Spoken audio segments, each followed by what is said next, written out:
আসসালামু আলাইকুম ওয়া রাহমাতুল্লাহি ওয়া বারাকাতুহু। সবাইকে শুভেচ্ছার স্বাগতম। আমরা মোটামুটি 2 দিন গ্যাপ দিয়ে আজকে আবার আমরা উপস্থিত হয়েছি। আমরা ইনশাআল্লাহ চেষ্টা করব একটানা র্যান্ডমলি ক্লাস করার জন্য। আমরা সবাই যুক্ত হয়ে যাই, সবাই লাইভে চলে আসি।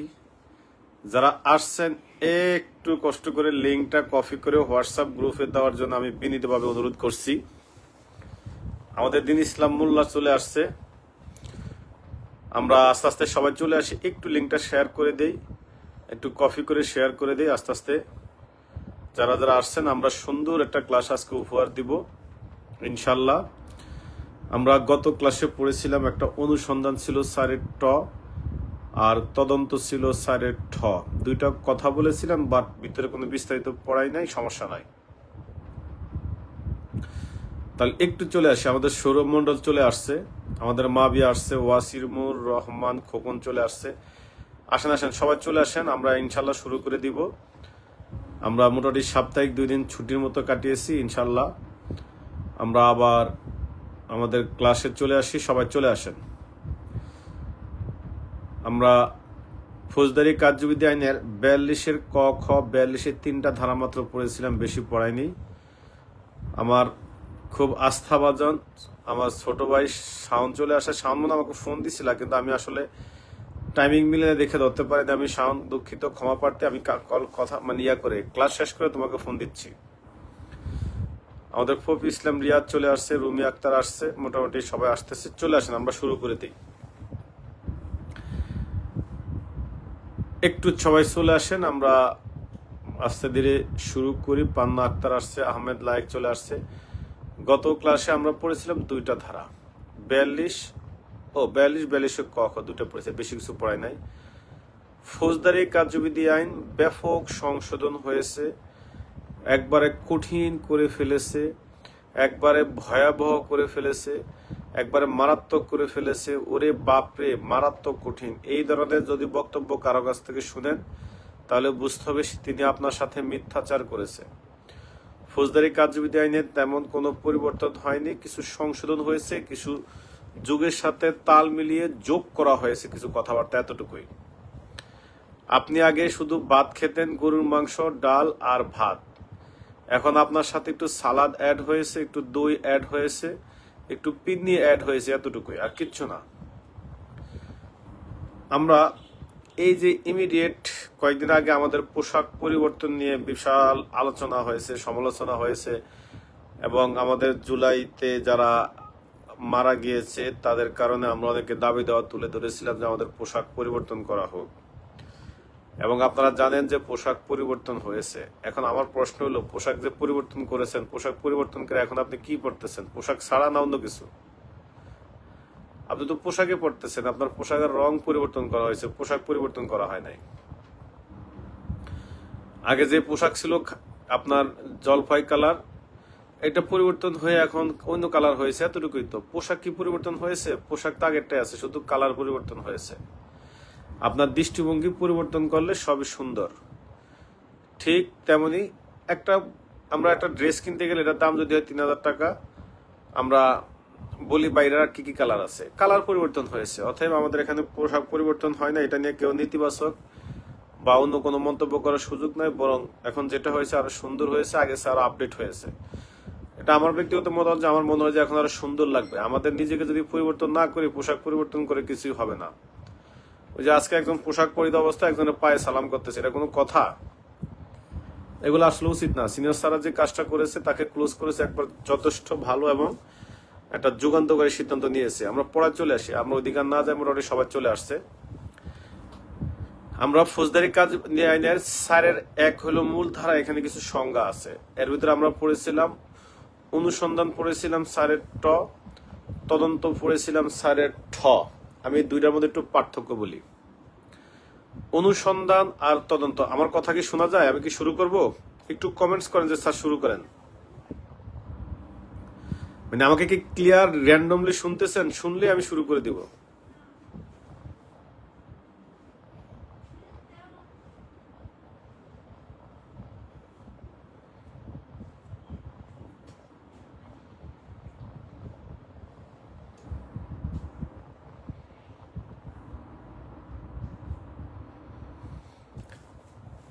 আমাকে কি শোনা যাচ্ছে?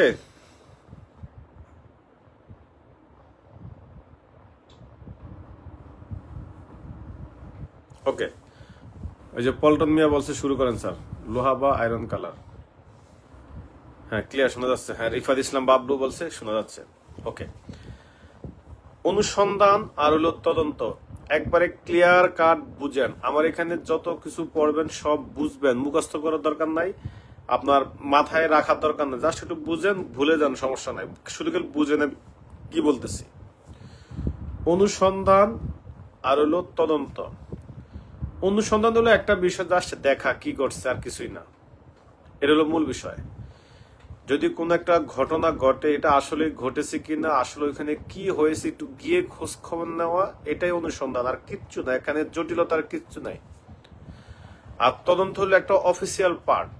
এখানে একটা মামলা রুজু হইতে হবে, একটা মামলা রুজু হওয়ার পর আমি অফিসিয়ালি ঘটনাস্থলে যাব, সেখানে আমি কাগজপত্র অনুসারে একটা খসড়া মানচিত্র করব, একটা চার্জশিট তৈরি করব, একটা রিপোর্ট তৈরি করব, একটা বিস্তারিত জানাবো, সেখানে আমি একটা রিপোর্ট আবার আদালতে দাখিল করব, করলে সেখানে একটা পানিশমেন্টের ব্যবস্থা হবে, সেগুলো হলো তদন্ত। আর অনুসন্ধান হলো জাস্ট একটা জায়গায় গিয়ে একটা বিষয় সম্পর্কে সত্য মিথ্যা যাচাই করা, আর কিছুই না। তার মানে আপনি যদি শুনেন যে এক জায়গায় একটা মার্ডার হয়েছে, আপনাকে পাঠিয়েছে কর্তৃপক্ষ, গিয়ে দেখেন তো ওখানে কি হয়েছে, আপনি গিয়ে দেখলেন সেখানে মার্ডার হয়েছে, আপনি কি সেখানে কাউকে পানিশমেন্ট দিতে পারবেন? পারবেন না।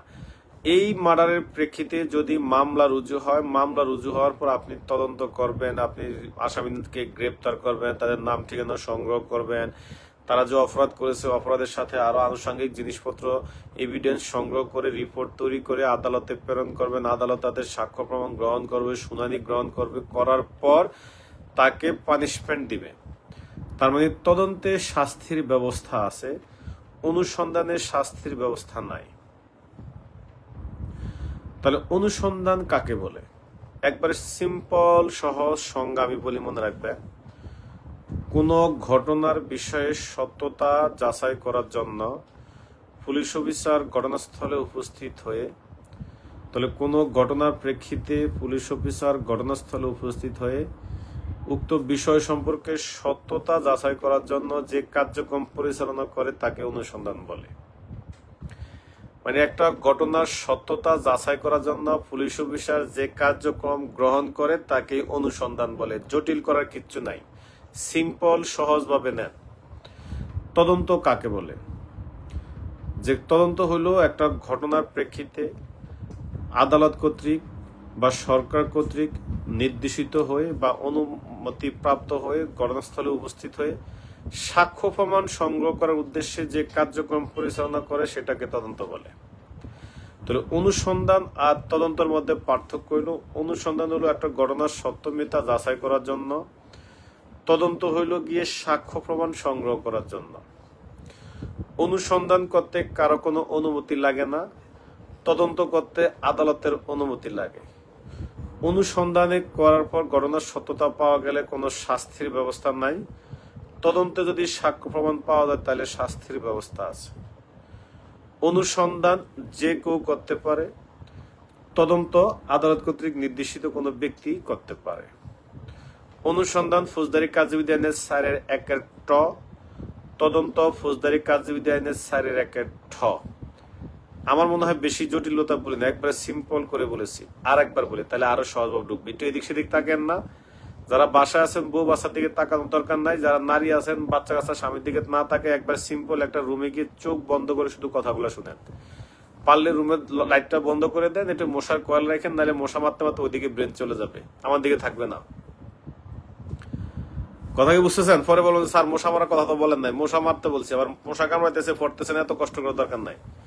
তাহলে আবার আসি, ফৌজদারি কার্যবিধি আইনের 4-1 টতে হইল অনুসন্ধান। ট মানে টাপুর টুপুর যে ট লেখে সেই ট, এই টতে হইল অনুসন্ধান, আর ঠাকুর গায়ের ঠতে হইল তদন্ত। অনুসন্ধান হলো কোন ঘটনার সত্যতা যাচাই করার জন্য পুলিশ অফিসার যে কার্যক্রম গ্রহণ করে তাকে অনুসন্ধান বলে। তদন্ত হইল আদালতের কাছ থেকে নির্দেশিত হয়ে সাক্ষ্য প্রমাণ সংগ্রহের উদ্দেশ্যে যে কার্যক্রম পরিচালনা করে তাকে তদন্ত বলে। এই দুইটা পার্থক্য বুঝতে পেরেছেন কিনা বলেন। অনুসন্ধান আর তদন্ত এই দুইটা পার্থক্য বুঝেন। অনুসন্ধান হলো একটা ঘটনার সত্য মিথ্যা যাচাই করার জন্য ঘটনাস্থলে উপস্থিত হয়ে একটা কার্যক্রম গ্রহণ করা। তদন্ত হলো আদালতের কাছ থেকে নির্দেশনা প্রাপ্ত হয়ে সাক্ষ্য প্রমাণ সংগ্রহের উদ্দেশ্যে কার্যক্রম পরিচালনা করা। তদন্ত করতে আদালতের কোনো অনুমতি বা ম্যাজিস্ট্রেটের অনুমতি লাগে না। ওই স্যার ক্লাস করাইতেছি, একজন বলতে স্যার আপনার বাড়ি কোথায়, এটা কি ধরনের কথা হইলো?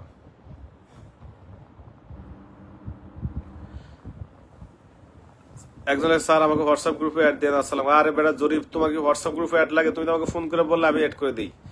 আচ্ছা, এস.এম. মাজহারুল ইসলাম, সম্ভবত আমি ব্যর্থ হয়েছি আপনার দৃষ্টি আকর্ষণ করতে, এই জন্য আপনার পড়ার মাঝখান দিয়ে আমার বাড়ি কোথায় সেটা জানার বেশি প্রয়োজন হয়ে গেছে। আমি যা পড়াইতেছি সেটা আপনার কাছে বেশি গুরুত্বপূর্ণ না।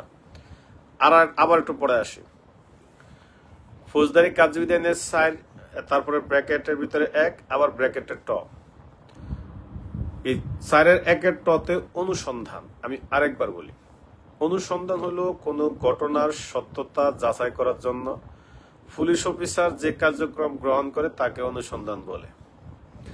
আর আদালতের কাছ থেকে অনুমতি প্রাপ্ত হয়ে সাক্ষ্য প্রমাণ সংগ্রহের উদ্দেশ্যে পুলিশ অফিসার যে কার্যক্রম গ্রহণ করে তাকে তদন্ত বলে। এই দুইটা মূল বেসিক পার্থক্য আমরা বুঝতে পেরেছি কিনা?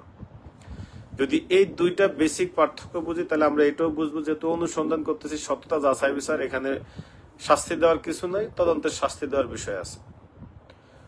অনুসন্ধানে বিনা প্রমাণে গ্রেপ্তার করা যায় না, তদন্ত গেলে আবার কাউকে চাইলে গ্রেপ্তার করা যায়। অনুসন্ধানে কারো বিরুদ্ধে গ্রেপ্তারি পরোয়ানা ইস্যু করা যায় না, তদন্তকালে তদন্তকারী কর্মকর্তার আবেদনের প্রেক্ষিতে গ্রেপ্তারি পরোয়ানা ইস্যু করা যায়। অনুসন্ধানে সাক্ষ্য প্রমাণ পাওয়া গেলেও শাস্তির কোনো ব্যবস্থা নাই, আবার তদন্তের সাক্ষ্য প্রমাণ পাওয়া গেলে কিন্তু শাস্তির ব্যবস্থা আছে। অনুসন্ধান হলো ফৌজদারি কার্যবিধি আইনের 4-এর 1-এর ট, আর তদন্ত হইল ফৌজদারি কার্যবিধি আইনের 4-এর 1-এর ঠ। এই অনুসন্ধান আর তদন্ত এই দুই পার্ট আমাদের ক্লিয়ার কিনা?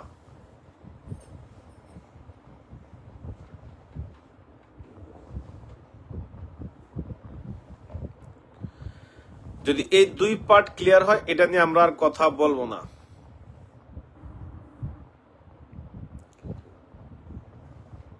আমরা এখন জাস্ট দুইটা, কালকে যেরকম এই দুইটা ধারা বলেছি আজকে বিস্তারিত বললাম, এরকম আবার আজকে আর দুইটা ধারা বলে দেই। এবার হলো একটা হলো আমলযোগ্য অপরাধ কাকে বলে, একটা আমলের অযোগ্য অপরাধ কাকে বলে, দুইটা কথা।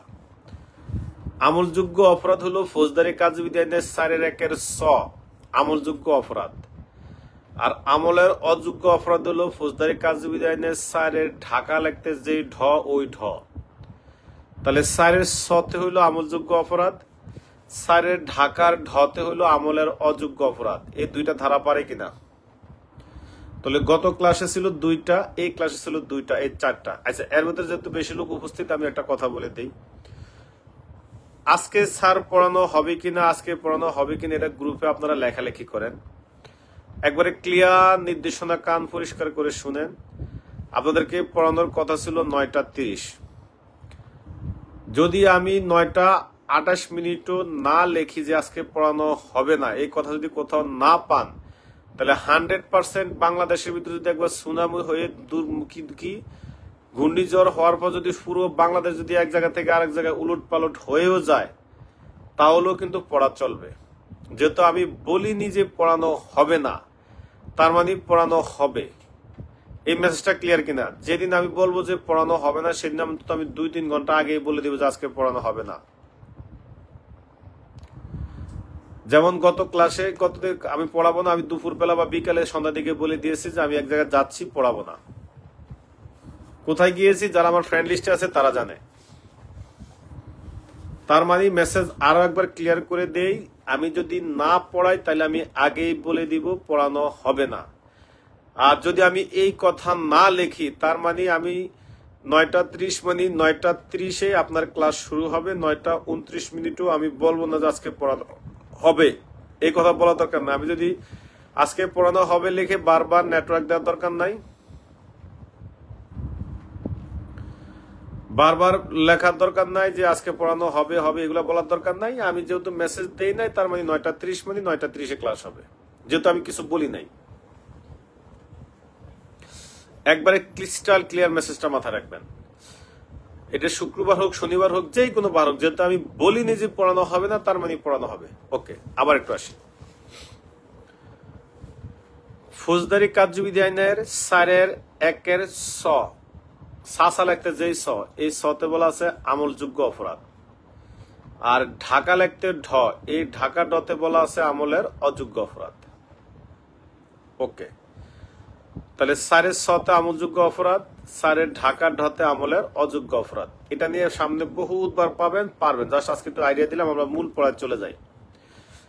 আমরা আজকে পড়বো ফৌজদারি কার্যবিধি আইনের, তার আগে একটু বলি, 6, 4, 5, 6, 27, 28, 41, 42, 45, 46, 67, 68, 93 ক, 94, 105, এতটুকু পর্যন্ত সবার তো মনে আছে মনে হয়।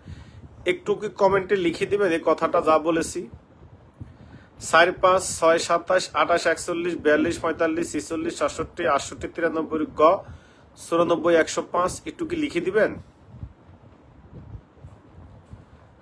একটু কি লিখে দেওয়ার সুযোগ আছে? 4, 5, 6, 27, 28, 41, 42, 45, 46, 67, 68, 93 গ, 94, 105, একটু কাইন্ডলি প্লিজ লিখে দেন, তারপর আমি ক্লাসে ঢুকে যাচ্ছি।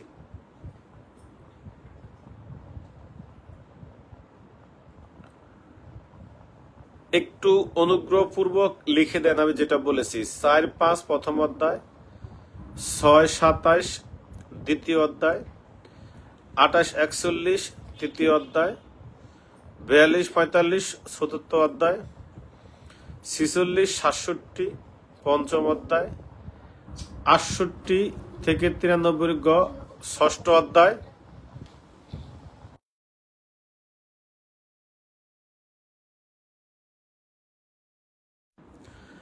68 থেকে 93 গরুর গ হইল আপনার ষষ্ঠ অধ্যায়, আর সপ্তম অধ্যায় হইল 94 থেকে 105। ওকে, এবার আমি একটু পড়াই। 42 ধারা পড়িয়েছিলাম আমরা যে পুলিশ অফিসার এবং ম্যাজিস্ট্রেট যদি জনসাধারণের কাছে কোনো সাহায্য দাবি করে তাহলে জনসাধারণ সাহায্য করতে বাধ্য। আমরা 42-এর কতে পড়েছিলাম যদি গ্রেপ্তারের ক্ষেত্রে সাহায্য দাবি করে তাহলে জনসাধারণ পুলিশ অফিসার এবং ম্যাজিস্ট্রেটকে সাহায্য করতে বাধ্য। আমরা এইটাও বলেছিলাম 42-এর খতে যে আইন শৃঙ্খলা রক্ষা এবং সরকারি সম্পত্তি রক্ষা এই দুইটার ক্ষেত্রে যদি সাহায্য দাবি করে তাহলেও সাহায্য করতে বাধ্য। ওকে, তাহলে আমাকে একটু বলবেন 42 থেকে 45 এটা কততম অধ্যায়, কেউ বলতে পারবেন? 42 থেকে 45 এটা কততম অধ্যায়, কেউ কি বলতে পারবেন?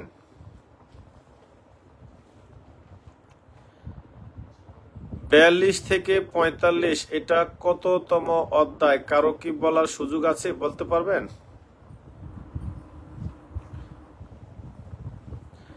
এটা চতুর্থতম অধ্যায়। তাহলে এই অধ্যায়ে আরো 3টা ধারা আছে, 43, 44, 45। এই 43, 44, 45 থেকে খুব সুন্দর প্রশ্ন আসে। 43, 44, 45 থেকে খুব সুন্দর প্রশ্ন আসে। ওকে, 42-এ বলা ছিল যে পুলিশ অফিসার এবং ম্যাজিস্ট্রেট যদি জনসাধারণের কাছে সাহায্য দাবি করে, কথার আগে একটু খেয়াল করেন কি বলি। যাদের লেখা হয়ে গিয়েছে আমি প্রত্যেকের লেখাগুলো দেখতেছি, যারা সাবমিট করেছেন নাম বলে সময় নষ্ট করবো না, আমি পড়ায় আসি। 42 থেকে 45 যে চতুর্থ অধ্যায়, এর ভিতরে আমরা 42-এর ক আর খ 3টা ধারা পড়েছি। এই 3টা ধারাতে আমরা একটা জিনিস দেখলাম ক্লিয়ার, একটু বুঝেন কি বলি আগে একটু বুঝেন। এই 3টা ধারা আমরা দেখলাম, আমরা যদি তাদের কাছে সাহায্য চাই তাইলে তারা আমাদেরকে সাহায্য করবে। খেয়াল করেন কি বলি, আমি বলেছি আমরা যদি তাদের কাছে সাহায্য চাই, কার কাছে? জনসাধারণের কাছে, তাহলে তারা আমাদেরকে সাহায্য করবে, মানে চাইলে করবে, না চাইলে করবে না। এরকম হলো 42-এর ক আর খ অথবা 42-এ। আচ্ছা, এখন আমার প্রশ্ন হইল যদি আপনার এলাকায় ডাকাতি হয়, যদি আপনার এলাকায় খুন হয়, যদি আপনার এলাকায় বড় ধরনের চুরি হয়, আপনার এলাকায় একটা সন্ত্রাসী কার্যকলাপ হয়, আপনার এলাকায় যদি একটা অপরাধ সংগঠিত হয়, তাইলে এটা কিভাবে জানবেন? যেমন গ্রামের এলাকার ভিতরে কোনো কারণ ছাড়া পুলিশ কখনো যায় না। আপনি কি কখনো দেখেছেন রাত্রিবেলা আপনি বাথরুম বা ওয়াশরুম শেষ করার জন্য আপনি ঘর থেকে দরজা খুলে বেরোয় বারান্দায় বা উঠানে আসছেন, দেখছেন আপনার বাড়ির সামনে পুলিশ দাঁড়ায় দাঁড়ায় টল ডিউটি করতেছে? এরকম কখনো হয়েছে? ঢাকায় হইতে পারে, দেশে হয় না। তার মানে দেশে সাধারণত পুলিশ কোনো কারণ ছাড়া যায় না। তাহলে 42-42-এর ক আর খ, তিনটা ধারা পড়ছিলাম, সাহায্য চাইলে আপনারা সাহায্য করতে বাধ্য। তাইলে আপনার এলাকায় যদি একটা ডাকাতি হয়, একটা ঘটনা ঘটে, মার্ডার হয়, কেউ গলায় ফাঁস দেয় বা বড় ধরনের অপরাধ সংঘটিত হয়, তাহলে পুলিশ যদি সাহায্য না চায় তাহলে কি আপনি না করবেন? না। এই জন্য এখন আমরা পড়বো 44 আর 45। 43 একটু পরে পড়াই, 44 আর 45। 44 আর 45-এ বলা আছে যে কতিপয় আমলযোগ্য অপরাধের সংবাদ। একটু খেয়াল করেন আমি কি বলি। আমি ধরে নিছি এখানে সবাই নতুন ছাত্রের জন্য একটু বেশি ভেঙে ভেঙে আস্তে আস্তে পড়াচ্ছি। 44-এ বলা আছে কতিপয় আমলযোগ্য অপরাধের সংবাদ জনসাধারণ, পুলিশ অফিসার এবং ম্যাজিস্ট্রেটকে জানাইতে বাধ্য। মানে কি? 42-42-এর ক খ এই তিনটাতে পাইছিলাম পুলিশ অফিসার চাইলে জনসাধারণ সাহায্য করতে বাধ্য।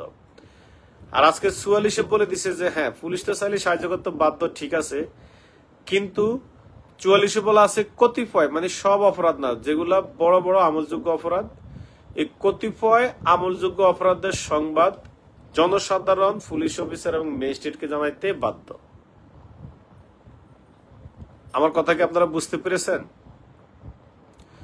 এটা বলা আছে 44 দ্বারা। এই জন্য আপনার এলাকায় যদি একটা ডাকাতি ঘটে, তাহলে আপনি পুলিশ অফিসারকে জানাইতে বাধ্য, পুলিশ সাহায্য না চাইলেও। আপনার এলাকায় একটা মারামারি ঘটনা চলতেছে, দুই পক্ষে মারামারি চলতেছে, ব্যাপক মারামারি। অবশ্য যদি এখনো ব্রাহ্মণবাড়িয়াতে মারামারির ধরন চেঞ্জ হয়ে গেছে, আল্লাহ তাদেরকে হেদায়েতের পথে নিয়ে আসছে। এখন তারা খুব চমৎকার এবং একবারে কি বলে অত্যন্ত ভিন্ন একটা উদ্ভাবনী কৌশল তারা চালু করেছে। সেটা হলো এখন তারা দুই পক্ষের মধ্যে স্পিকার লাগায়, স্পিকার এবং মাইক লাগে, কে কারে যত জোরে জোরে গান শোনাইতে পারে তখন তারা এখন এই ব্যবস্থা করে। এটা খুব সুন্দর একটা প্রক্রিয়া। আমার যদি কখনো ছুটি থাকতো তাহলে আমি অবশ্যই গিয়ে গান শুনতাম। তবে একটা দ্বিধাদ্বন্দ্বে থাকবো যে আসলে কোন পক্ষের গান শুনবো। তারা মূলত 100 হাতের এই পাশ ওই পাশ দূরত্ব রেখে এক পক্ষ আরেক পক্ষে জোরে জোরে গান শুনে কে কত বেশি স্পিকার নিয়ে আসে। যদিও এটা হানাহানিছে খুবই ভালো, তারা সভ্যতার দিকে আসতেছে, এটা ভালো দিক। তাহলে আবার আসি, এই যে দুই পক্ষ যখন মারামারি লাগবে, এটা যদি পুলিশকে না জানানো হয় তাহলে পুলিশ কিভাবে জানবে? এই জন্য 44 ধারায় বলা আছে যে কতিপয় আমলযোগ্য অপরাধের সংবাদ জনসাধারণ, পুলিশ অফিসার এবং ম্যাজিস্ট্রেটকে জানাইতে বাধ্য। কথা কি বুঝতে পেরেছেন? এখন আপনারা তো খুব বিশাল হেডাম নিয়ে পড়াশোনা করছেন। আমার ভুল হয়েছে, এখন 44 ধারা পড়ানো না, পড়ানোর আগে প্রশ্ন পড়ানো দরকার ছিল, তাহলে বুঝতেন। এখন পরীক্ষায় আসলো যে জাতীয় জরুরি সেবা 999, ওই যে জরিপ, ওই এলাকার লোক জরিপ জানে, জাতীয় জরুরি সেবা 999, যেটার মাধ্যমে বাংলাদেশের সকল নাগরিককে 3টি সুবিধা দিয়ে থাকে। একটা হলো ফায়ার সার্ভিস সুবিধা, একটা হলো অ্যাম্বুলেন্স সুবিধা, একটা হলো পুলিশিং সুবিধা। নারায়ণগঞ্জ জেলার সাসারা মোড়ে দুই পক্ষের মধ্যে মারামারি লেগেছে।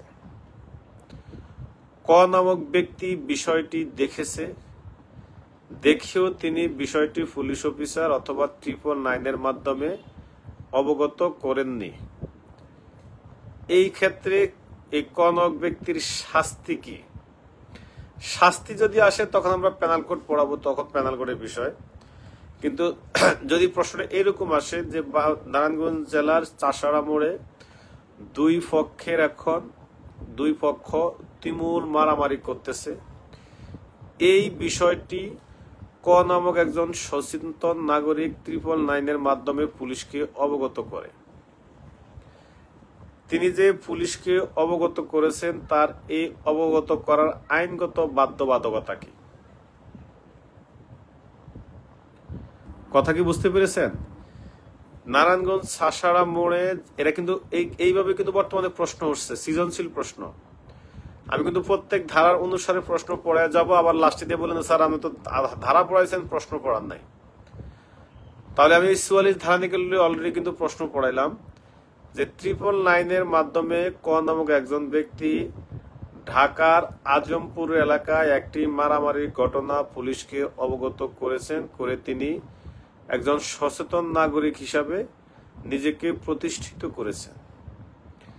এই যে মারামারির ঘটনা, এই আমলযোগ্য অপরাধটি যে তিনি পুলিশ অফিসারকে অবগত করেছেন, তার এই অবগত করার আইনগত বৈধতা কতটুকু বা আইনগত ভিত্তি কি? এই প্রশ্ন যদি আসে, এটার উত্তর হইল এই ফৌজদারি কার্যবিধি আইনের 44 ধারা।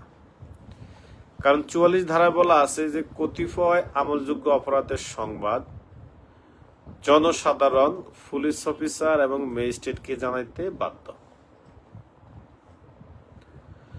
অনলি 44 ধারা। শাহিদুল ইসলাম 144 ধারা পর্যন্ত এখনো পড়ায় নাই, মাত্র 44 ধারা পর্যন্ত গিয়েছে। এখন আমাকে সবাই একটু বলেন এই 44 ধারা ক্লিয়ার কিনা? ক্লিয়ার দিলে আমি 45 পড়াবো। একটু লেখেন যে 44 ধারা ক্লিয়ার।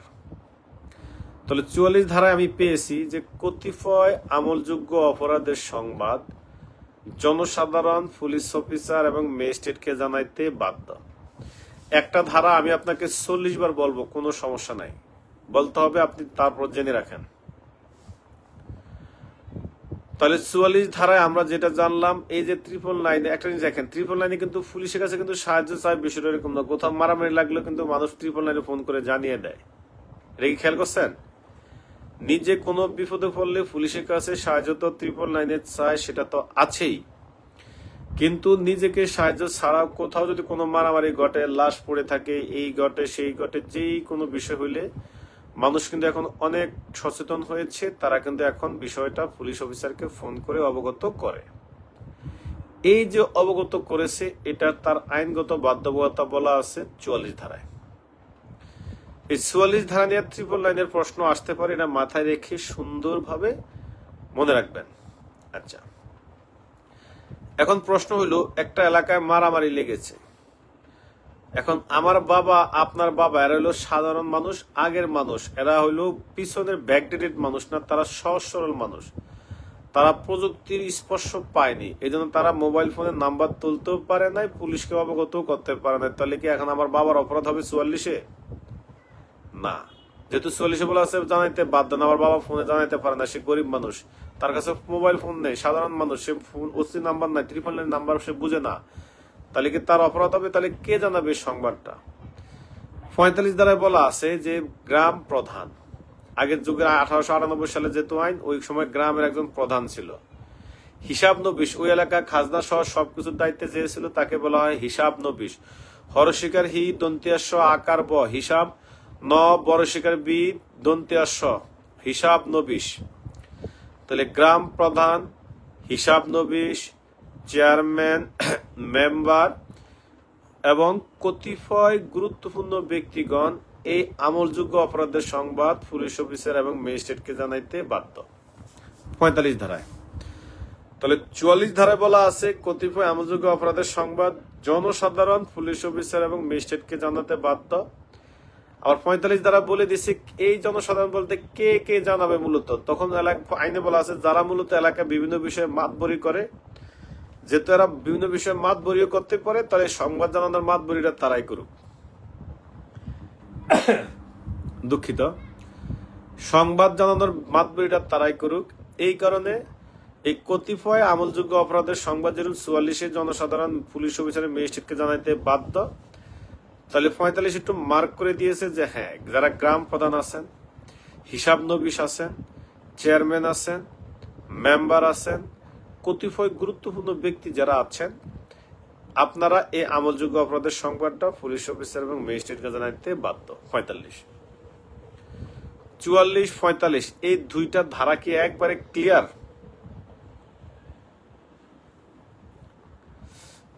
আমরা কি 44 আর 45 এই দুইটা ধারা কি একবারে পড়েছি? পারবো 44, 45?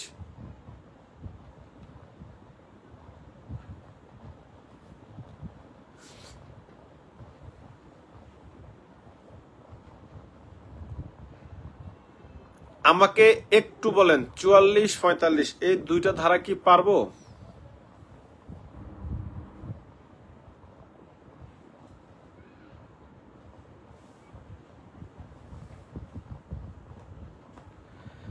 যদি না বুঝেন বলেন স্যার বুঝি না স্যার, বিশাল কঠিন, কোনো সমস্যা নাই, একবারে ফান্তা ভাতের মতো সহজ করে পড়ানো হবে, কোনো জটিলতার কিছু নাই। কিন্তু বুঝলে বুঝছি, না বুঝলে নাই। আবার বলবো, আপনি আমাকে সম্মানী পরিশোধ করে পড়ছেন, আপনি আমাকে 1 ঘন্টার জন্য কিনেছেন, আমি আপনাকে পড়াইতে বাধ্য, একবার আইনগত ভাবে বাধ্য। তাহলে আবার একটু আসি, ফৌজদারি কার্যবিধানের 42-এর ক আর 42-এর খ, এই 3টা ধারা আমরা এটা বুঝতে পেরেছি যে আমরা যদি সাহায্য দাবি করি তাদের কাছে, তাহলে তারা আমাদেরকে সাহায্য করতে বাধ্য।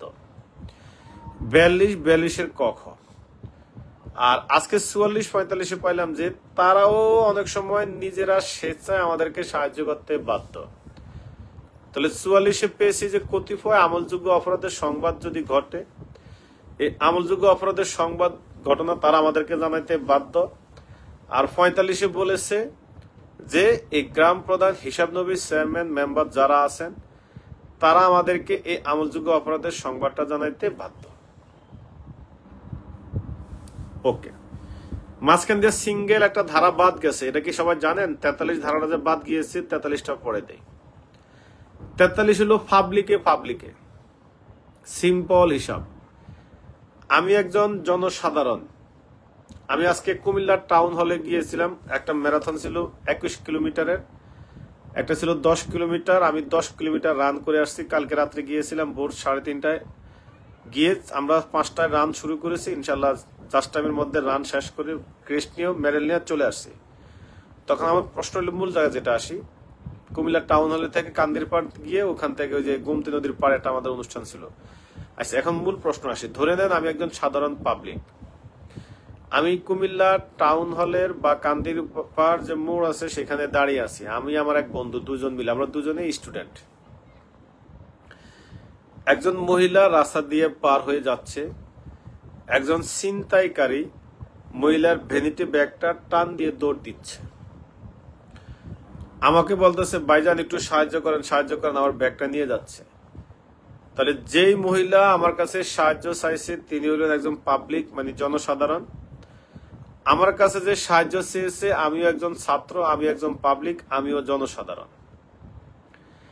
এখন এই জনসাধারণ যদি জনসাধারণের কাছে কোনো সাহায্য দাবি করে, তাহলে সে সাহায্য করলেও করতে পারে। এর অর্থ হইল যদি না করে তাহলে তার কোনো অপরাধ হবে না, তবে সে সাহায্য করলেও কোনো অপরাধ হবে না। বুঝতে পেরেছেন? এখন এই মহিলা আমার কাছে যে সাহায্য চেয়েছে, আমি যদি বলি যে না, তাকে আরেকদিকে চলে যায় বা কোনো কথাবার্তা না বলি, মহিলা আমার বিরুদ্ধে কোনো ব্যবস্থা নিতে পারবে না। আবার আমি যদি মানবিক দিক বিবেচনা করে বলি যে দৌড় বেড়া, একটু আগে 12-13 কিলোমিটার দৌড়ে আসছি একটা না, এর মতো একজন ছিনতাইকারী ধরা কোনো বিষয়, যাই ওকে ধরে নিয়ে আসি। আপনি যদি তাকে গিয়ে ধরে নিয়ে এসে মহিলাকে সাহায্য করেন তাহলে কোনো সমস্যা নাই। এই জন্য 43-এ কোনো বাধ্য বলতে কোনো শব্দ নাই। 43-এ বলা আছে জনসাধারণ যদি জনসাধারণ কাছে সাহায্য দাবি করে তাহলে সাহায্য করলেও করতে পারে। ক্লিয়ার? তাহলে কোর্টের একজন পেশকার, তিনি তার পুলিশও না, ম্যাজিস্ট্রেট, তিনি হলেন পাবলিক। তিনি মনে করেন না আপনার বাড়ির সামনে দোকানের কাছে আসছে রহিম নামক একজন ব্যক্তির একটা নোটিশ জারি করার জন্য, আপনি কি করছেন? বউর সাথে ইচ্ছা মতো কাজে ঝগড়া করে মনের দুঃখে দোকানের সামনে এসে একটা বিড়ি ধরাইছেন। আপনিও পাবলিক, যে আসছে আপনার কাছে সাজে সাজে সেও পাবলিক। আপনার কাছে বলছে ভাই মানিক সাহেবের বাড়িরা কোন দিকে? আচ্ছা, মানিক সাহেব না, ওই যে আহমেদ লায়েক সাহেবের বাড়িটা কোন দিকে? অথবা আমাদের শরীফ শিকদার শুভ যে আছে তার বাড়িটা কোন দিকে? সে বলছে ভাই বউর সাথে যাই যাবেলা করে আসছে, মন ম্যাচ খুব খারাপ আছে, আপনি আরেকদিকে জানতো ভাই, আমার কাছে আইসেন না। এই যে জনসাধারণের কাছে সাহায্য চাইছে, সে যে সাহায্য করে না, এতে তার কোনো অপরাধ হবে না।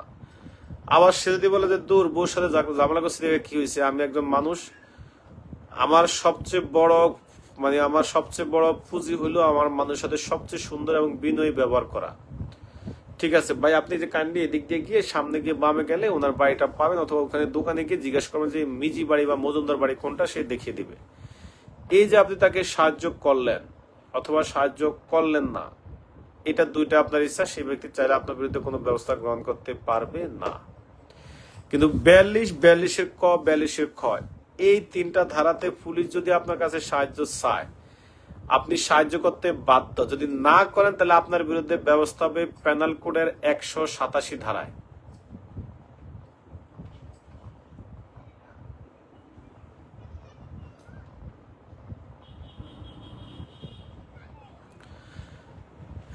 একজন বলছে গ্রাম প্রধান জেলা ম্যাজিস্ট্রেট নিয়োগ করেন, এটা কোন আইনে বলা আছে? এখন আর গ্রাম প্রধান জেলায় নিয়োগ করা হয় না। কোন গ্রাম প্রধান বলতে বাংলাদেশে কোনো শব্দ নাই। তাহলে একটু সবাই লিখে দেন 42, 42-এর ক, 42-এর খ, এই তিন ধারা যদি সাহায্য না করে তাহলে তার শাস্তি হবে পেনাল কোডের 187 ধারায়। পেনাল কোড 187 ধারা বলা আছে পুলিশ অফিসার সরকারি কর্মচারী যদি কারো কাছে আইনগতভাবে সাহায্য দাবি করে, সে যদি সাহায্য না করে তাহলে তার শাস্তি হলো 187 ধারা। তাহলে 42, 42-এর ক, 42-এর খ, এই তিনটা ধারার যদি সাহায্য না করে তাহলে তার শাস্তি হবে 187 ধারায়। পারবেন? তাহলে 43 কি বলছি, যে জনসাধারণ যদি জনসাধারণের কাছে সাহায্য দাবি করে তাহলে জনসাধারণ সাহায্য করলেও করতে পারে। একজন বলছি জনসাধারণ যখন অপর কোনো ব্যক্তিকে গ্রেপ্তার করবে তখন জনসাধারণ সাহায্য করবে।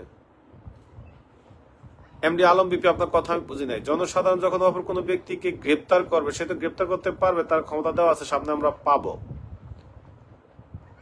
এখানে আমি যে সিকোয়েন্স বলেছি এতটুকুর ভিতরে রাখেন। 42, 42-এর ক আর 42-এর খ, এই তিনটা ধারার সিকোয়েন্স হলো পুলিশ পাবলিকের কাছে চাইলে পাবলিক আমাদেরকে সাহায্য করতে বাধ্য। 43-এ বলা আছে পাবলিকের কাছে সাহায্য চাইলে তারা করলেও করতে পারে। আর 44, 45 বলা আছে পাবলিক অবশ্যই যদি তাদের কাছে কোনো আমলযোগ্য অপরাধের সংবাদ থাকে সেটা তার নিজ থেকে হইলো পুলিশ অফিসার ম্যাজিস্ট্রেটকে জানাতে বাধ্য। 45-এ বলা আছে কে কে জানাবে? গ্রাম প্রধান, হিসাব নবী, চেয়ারম্যান, মেম্বার যারা আছে তারা জানাবে। এখন তারা যদি না জানায় তাহলে কত ধারা অপরাধ কে বলতে পারবেন? পেনাল কোডের কত? এই যে সংবাদটা তারা দেয় নাই, পুলিশ কিন্তু সাহায্য চায় নাই 43, 44-এ, সাহায্য চাইছিল 42, 42-এর ক খতে। 44, 45-এ যে সংবাদটা আছে তারা যে জানাইলো না, এটা পেনাল কোডে কত বলেন? 100 কত বলেন? 176 না 77? কে বলতে পারবেন?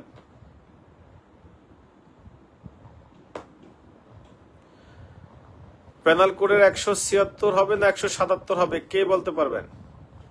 এই 44, 45-এ যদি সংবাদটা না জানায়,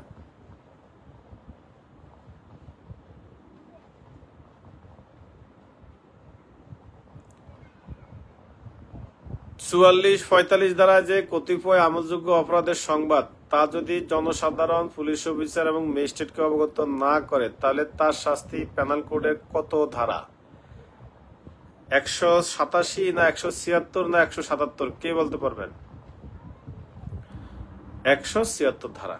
ওকে, আমরা এতটুকু জেনে রাখি। আমি যদি এই সপ্তাহের শেষ দিকে একটা এমসিকিউ পরীক্ষা নেই, ওইখানে এই 176 ধারা আমি প্রশ্ন করব যে 44, 45-এ যদি অপরাধ সাহায্য চায়, সাহায্য না করে তার শাস্তি কি। আর গত ক্লাসে যে আমি পরীক্ষার এমসিকিউ নিয়েছিলাম ওইখানে আমার একটু সেটিং এর সমস্যা হয়েছে। সেটিং এর সমস্যা হওয়ার কারণে কে কত নাম্বার পাইছে সেটা শো করতেছে না। এটা আমি একটু এক্সপার্টের কাছ থেকে নিয়ে তারপর রেজাল্ট পাবলিশ করব। প্রথম পরীক্ষা তো জিমেল একটু ডিস্টার্ব করতেছে, একটু খোঁজ নিব যে কেন এই ডিস্টার্বটা হইলো। আচ্ছা, তাহলে আমাকে একটু বলেন এই যে 42 থেকে 45 এই সেটআপটা কি আপনারা একবার মোটামুটি বুঝতে পেরেছেন নাকি না? 42 থেকে 45-এর যে সেটআপটা, এটা কি আমাদের ক্লিয়ার? আমরা কি এটা পেরেছি? 42-এ পাইছি পুলিশ অফিসার এবং ম্যাজিস্ট্রেট জনসাধারণের কাছে সাহায্য চাইলে সাহায্য করতে বাধ্য। 42-এ কতে পেয়েছি গ্রেপ্তারের ক্ষেত্রে। 42-এর খতে পেয়েছি আইন শৃঙ্খলা ও সরকারি সম্পত্তি রক্ষার ক্ষেত্রে। 43-এ পেয়েছি জনসাধারণের কাছে। 44-এ পেয়েছি কতিপয় আমলযোগ্য অপরাধের সংবাদ। 45-এ পেয়েছি গ্রাম প্রধান, হিসাব নবিশ। Chairman member. এতটুকু আমাদের ক্লিয়ার? আমরা কি এতটুকু পেরেছি?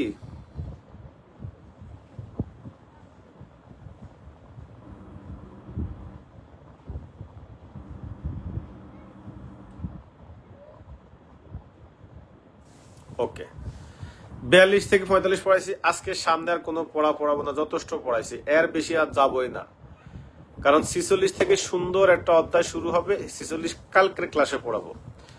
আজকে একটু গল্প গুজব করে একটু কথাবার্তা বলি। আমরা সপ্তম অধ্যায় পর্যন্ত গিয়েছিলাম 94 থেকে 105। এখন আমরা আরেকটা সেট আপ দাঁড় করাবো, একটু আমার সাথে সাথে বলেন। 106 থেকে 126, মানে 106 থেকে 126 বা 26-এর ক, 26-এর কম লাগবে না, 26 পর্যন্ত যাই। 106 থেকে 126, 127 থেকে 132, 132-এর ক থেকে 143, 144 একটা অধ্যায়, 145 থেকে 148, 149 থেকে 153, 154 থেকে 176। আর দেব না, এতটুকু থাকবে। বেশি বলে ফেলেছি আমি, আবার একটু প্রথম থেকে আসি। 106 থেকে 126, 106 থেকে 126, তারপরে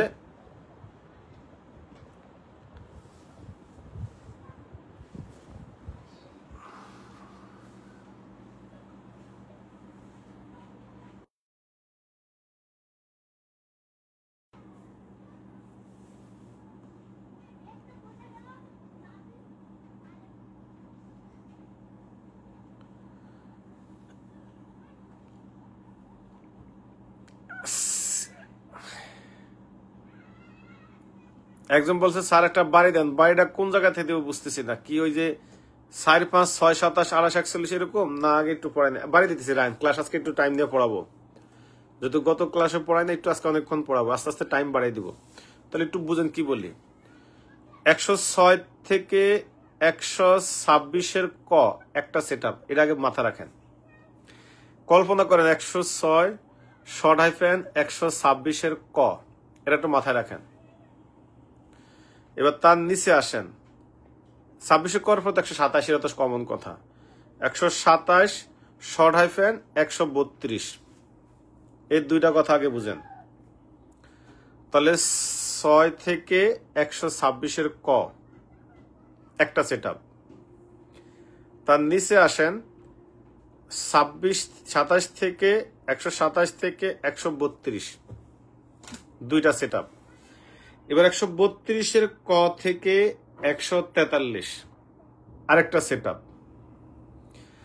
একমাত্র ব্যাচেলর, যার কোনো বিয়ে শাদী হয় নাই, যার কোনো বউ নাই, বাচ্চা নাই, এককভাবে যে এই দুনিয়াতে বসবাস করতেছে, সে হইল 144, একটা ধারা নিয়ে তার সংসার।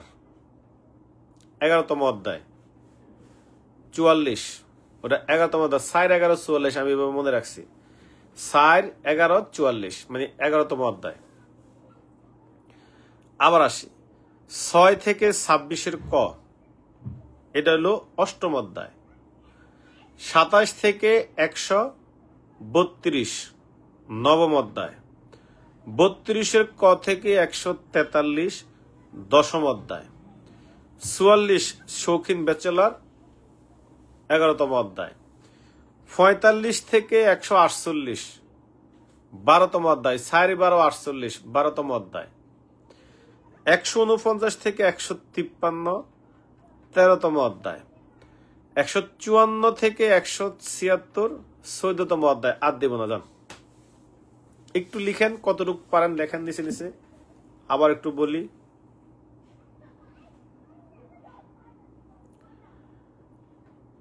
বলি, লেখেন। 106 থেকে শর্ট হাইফেন 126-এর ক, 106 থেকে 126-এর ক, 127 থেকে 132। ওই যে শাহরিয়া মাহমুদ আরমান ওমনের লেখছে অলরেডি। হ্যাঁ ঠিক আছে। 127 থেকে 132, এবার 132-এর ক থেকে 143, অবিবাহিত ব্যাচেলর ধারা হইল 144, 145 থেকে হইল 148, আর 149 থেকে 153। আরেকটা অধ্যায় আছে 14তম অধ্যায় 154 থেকে 176।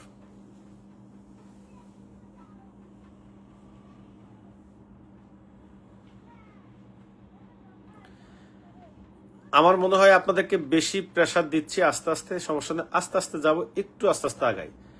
তাড়াহুড়া করার কিছু নাই, র্যান্ডমলি ক্লাস করলে অনেক দূরে এগিয়ে যাবেন, কোনো সমস্যা নেই। প্রথম একটু প্রেসার হবে, পর আস্তে আস্তে ঠিক হয়ে যাবে। তাহলে 106 থেকে 126 শর্ট হাইফেন ক। শাওন, এস এম শাহিদুজ্জামান শাওন, তোমাকে বলতেছি 106 থেকে 126 শর্ট হাইফেন ক। তারপর 127 থেকে 132, 132-এর ক থেকে 143, অনলি শৌখিন বিবাহিত অবিবাহিত ব্যাচেলর 144, ও 4 11 44, 11তম অধ্যায় সে একা। 45 থেকে 148, 149 থেকে 153, 154 থেকে 176। এখন এই সেটআপটা যদি আপনি জানেন, আপনি বিশ্বাস করেন কোনো প্রশ্ন আপনাকে আটকে রাখতে পারবে না। প্যানেল করে সিআরপিসির প্রশ্ন আপনি বুঝবেনই।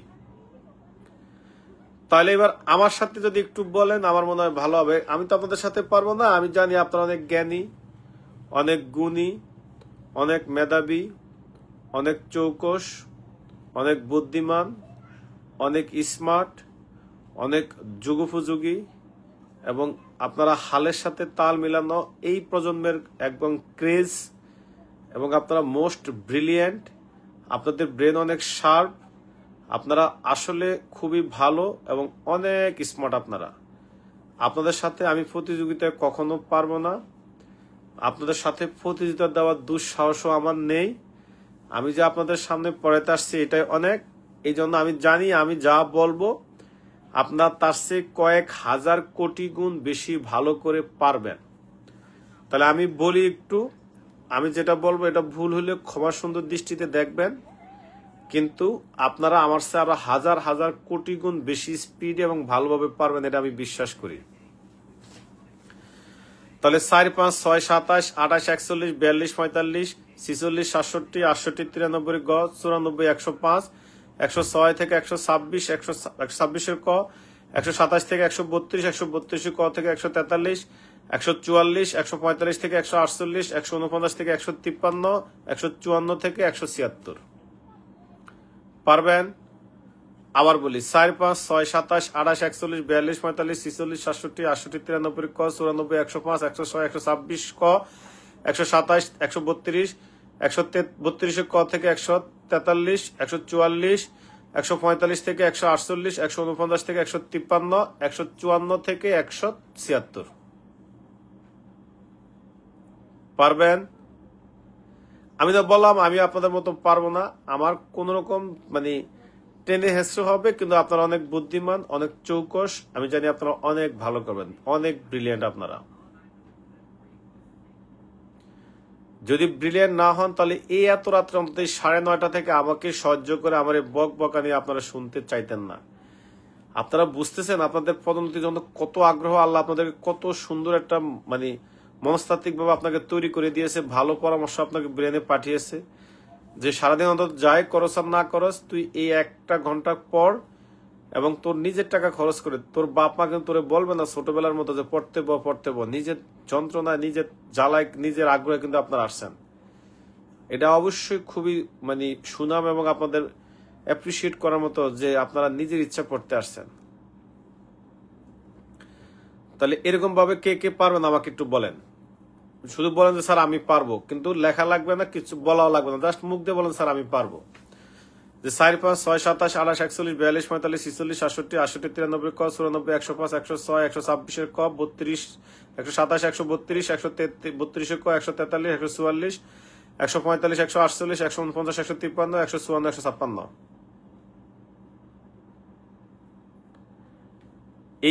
এইভাবে কে কে পারবেন আমাকে একটু বলেন।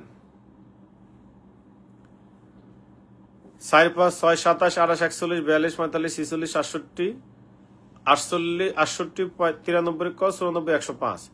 এবার 106 থেকে 126 ক, 27 থেকে 32, 32 ক থেকে 143, শুধু 44, 145 থেকে 148, 49 থেকে 53, 54 থেকে 76।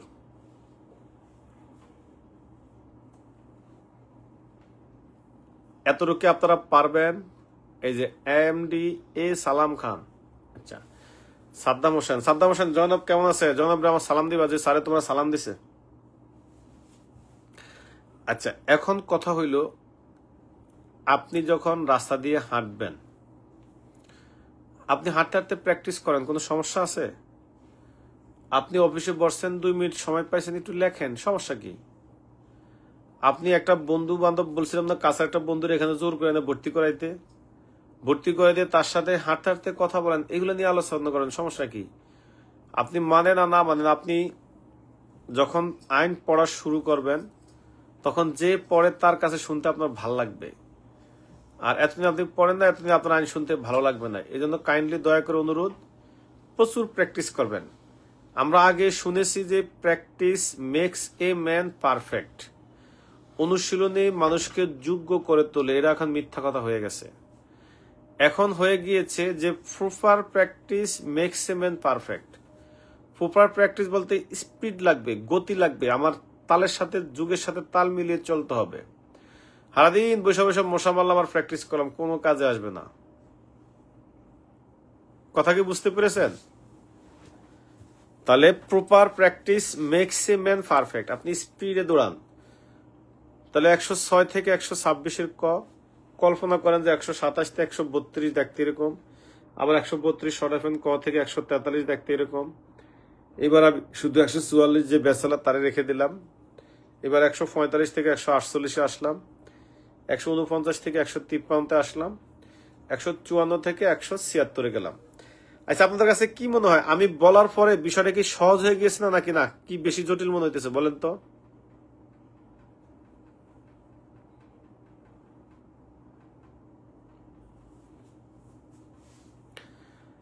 এই যে আমি বলেছি, আমি এই বলার কারণে বিষয়টা কি সহজ হয়ে গিয়েছে না বেশি জটিল?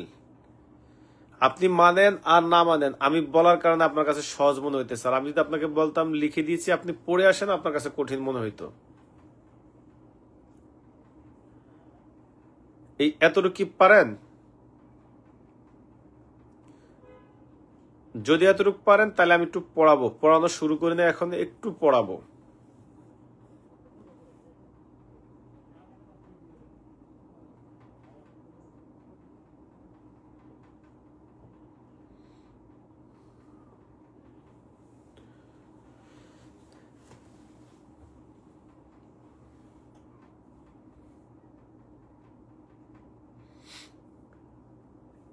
আসলেই পড়ার ভিতরে একটু ব্যতিক্রম কিছু আছে কিনা একটু বলেন তো।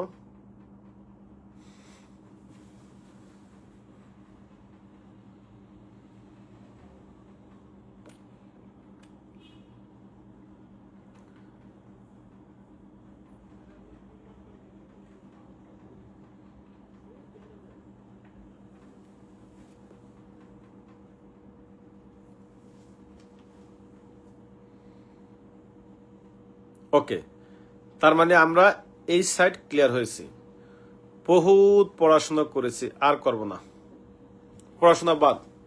যদি বলেন স্যার গল্প শুনবো, তাহলে একটু গল্প গুজব করে ক্লাসটা রেখে দেবো। গল্প শুনতে ইচ্ছুক না, কি করবেন, একটু গল্প করি নাকি?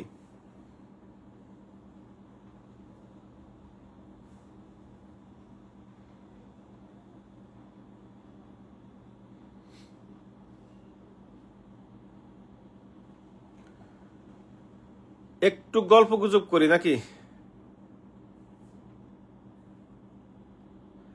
তাহলে আমাকে একটু 10 সেকেন্ড সময় দেন, একটু গল্প করার আগে আমি একটু একটু 10 সেকেন্ড।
বহুত পড়াশোনা করছি, পড়াবো না, একটু পড়াবো না, গল্প করি।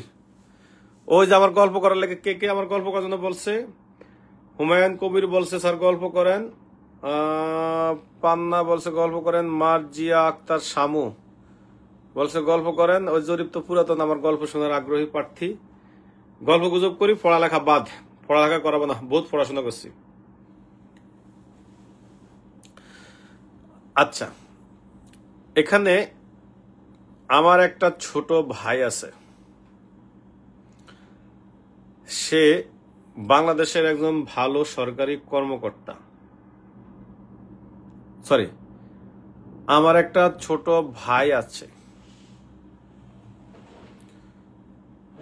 তার একটা ভালো চাকরি হয়েছে।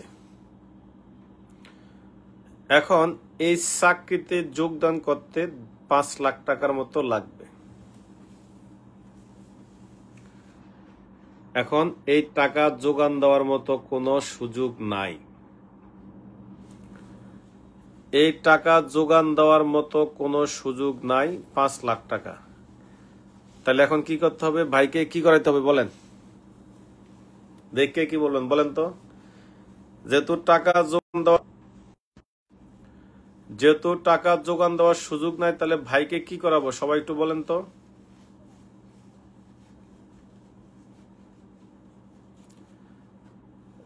এই বাইরে কি করব বলেন? বিয়ে করাইতে হবে, বিয়ে করাইতে হবে না?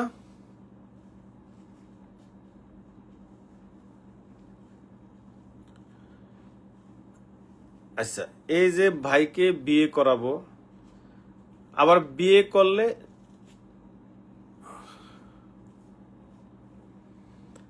এখন ভাইকে যে বিয়ে করাবো, বিয়ে করতে গেলে তো আবার টাকা পয়সা নিলে তো আবার যৌতুক মতুক হয়ে যাবে, আরেক ঝামেলা।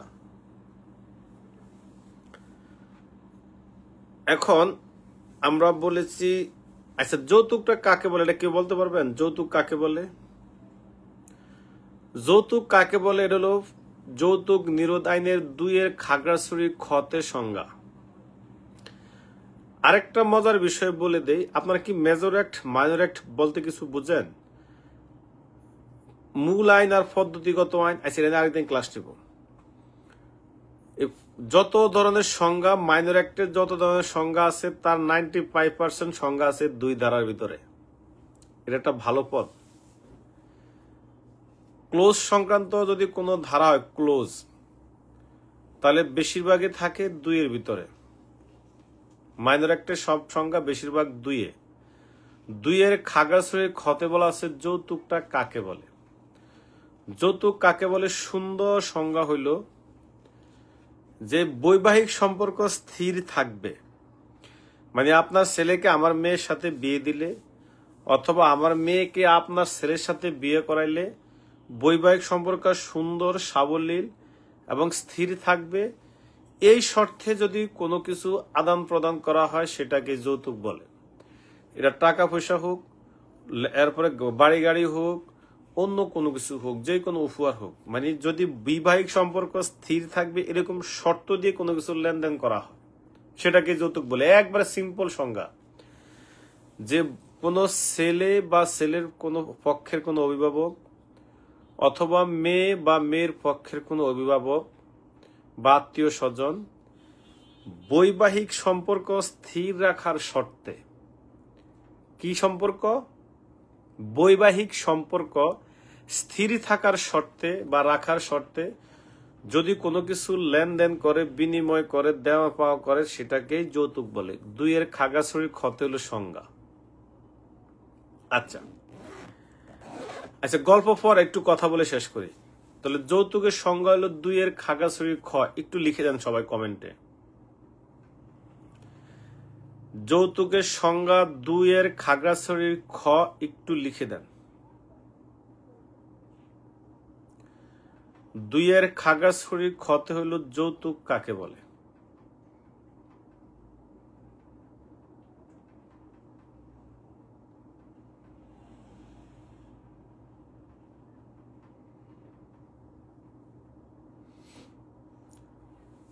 যৌতুক কাকে বলে সেটা সংজ্ঞা বলা আছে 2 এর খাগড়াছড়ির খতে। ওকে, এখন একটু দেখেন, আমি আমার স্ত্রীর কাছে শুধু যৌতুক দাবি করেছি, এখনো সে আমাকে দেয়ও নাই, আমি নেইও নাই, বা শ্বশুর বাড়িতে আমি যৌতুক দাবি করেছি, তারা আমাকে যৌতুক এখনো দেয়ও নাই, যৌতুক আমি নেইও নাই, জাস্ট আমি শ্বশুর বাড়িতে যৌতুকটা দাবি করেছি।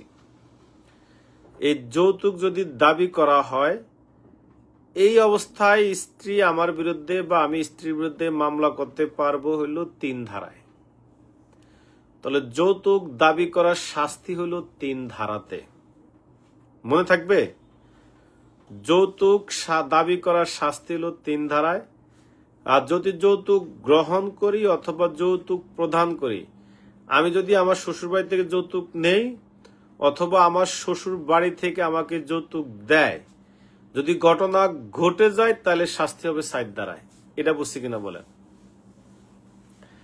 তাহলে যৌতুকের চেষ্টা করেছি, যৌতুক গ্রহণের চেষ্টা করেছি 3 ধারা, যৌতুক দাবি করেছি 3 ধারা, যৌতুকের জন্য বলেছি 3 ধারা, যৌতুকের জন্য মানসিক যন্ত্রণা দিচ্ছি 3 ধারা, যৌতুকের জন্য বউকে বাহার বাড়িতে পাঠিয়ে দিয়েছি 3 ধারা, আবার যৌতুকের জন্য যদি বউকে আবার মারধর করি তাহলে কিন্তু আবার চলে যাবে নারী শিশুতে।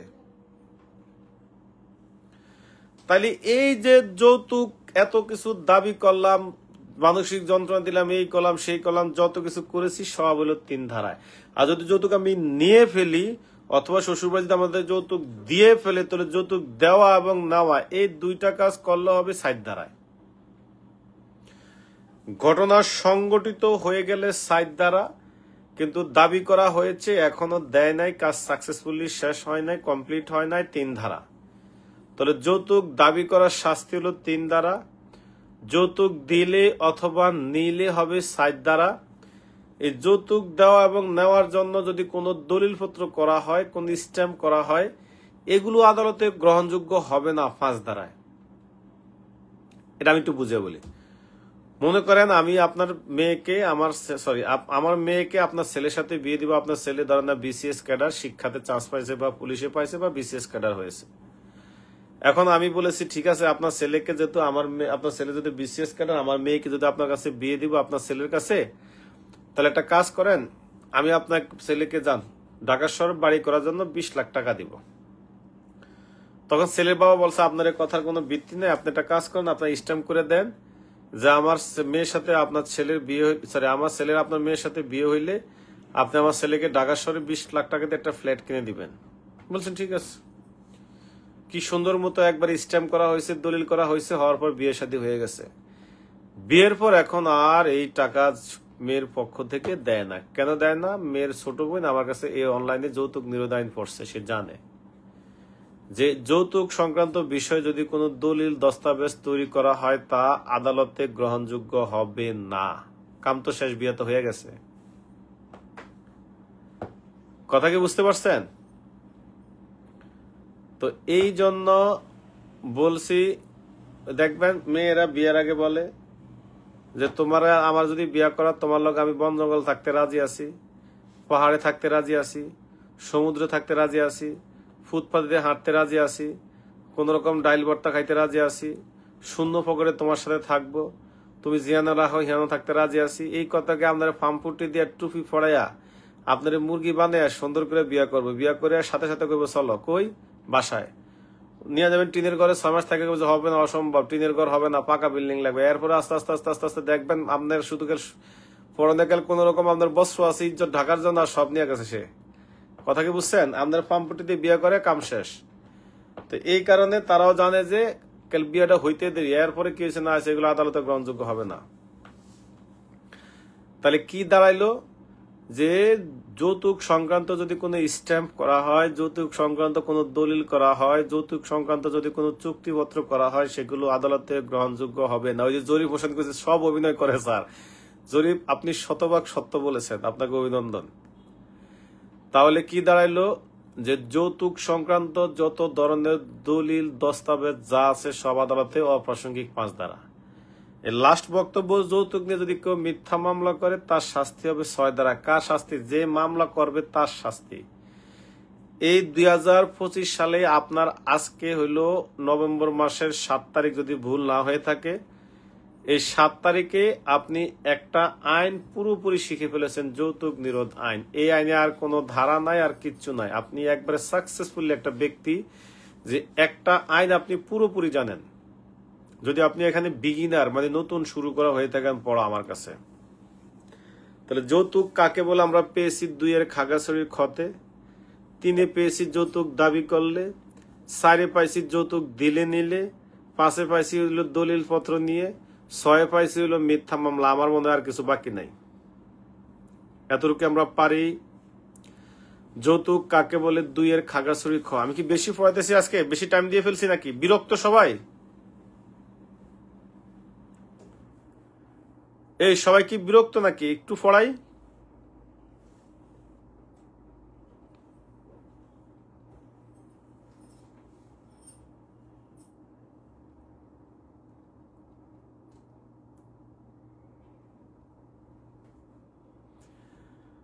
তাহলে যৌতুক কাকে বলে 2 এর খাগড়াছড়ির খ।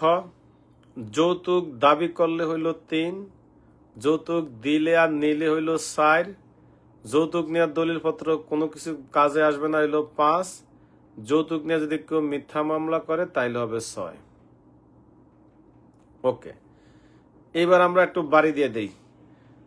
4 এর সতে হইল আমলযোগ্য অপরাধ, 4 এর ঢাকার ঢতে হইল আমলের অযোগ্য অপরাধ, 4 এর টতে হইল অনুসন্ধান, 4 এর ঠতে হইল আমলযোগ্য তদন্ত। টতে অনুসন্ধান, ঠতে তদন্ত। 42 পাইলাম পুলিশ অফিসার এবং ম্যাজিস্ট্রেট জনসাধারণ কাছে সাহায্য চাইলে সাহায্য করতে বাধ্য। 42 এর কতে পেয়েছি গ্রেপ্তারের ক্ষেত্রে। 42 এর খতে পেয়েছি আইন শৃঙ্খলা ও সরকারি সম্পত্তি রক্ষার ক্ষেত্রে। 43 পেয়েছি জনসাধারণ কাছে সাহায্য চাইলে সাহায্য করলেও করতে পারে। 44 পেয়েছি কতিপয় আমলযোগ্য অপরাধের সংবাদ, জনসাধারণ পুলিশ অফিসার এবং ম্যাজিস্ট্রেটকে জানাইতে বাধ্য। 45 পেয়েছি গ্রাম প্রধান, হিসাব নবিশ, চেয়ারম্যান, মেম্বার যারা আছে তাদের বিষয়ে। তারপর আমরা পেয়েছি যৌতুক কাকে বলে 2 এর খাগড়াছড়ির খ। যৌতুক দাবি করলে হইল 3 দ্বারা, যৌতুক সাইজে দিলে অথবা নিলে ঘটনা ঘটেছে হলো 4 দ্বারায়, দলিলপত্র নিয়ে হলো 5 দ্বারায়, আর মিথ্যা মামলা করলে 6 দ্বারায়। আর যৌতুক আইনটা তৈরি করা হয়েছে যৌতুক নিরোধ আইন 2018 সালের। ওকে, আমরা বিভিন্ন অধ্যায় পড়েছি 4, 5, 6, 27, 28, 41, 42, 45, 46, 67, 68, 93 গ, 94, 105, 6 থেকে 126 ক, 27 থেকে 132, আর 32 ক থেকে 143, সিঙ্গেল মুরব্বী সিঙ্গেল একটা ব্যাচেলর দ্বারা 144, তারপরে চলে যায় 45 থেকে 48, 49 থেকে 53, 54 থেকে 176।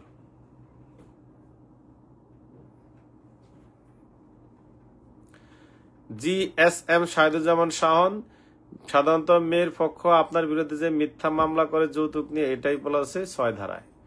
আরেক ছেলের সাথে সম্পর্ক, এখন একটা মামলা করে সেখান থেকে চলে যায়, যা আছে সব হলো 3 ধারা।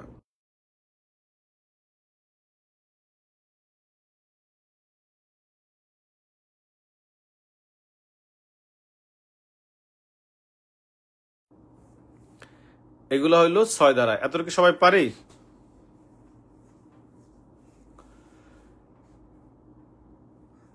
এতটুকু ক্লিয়ার?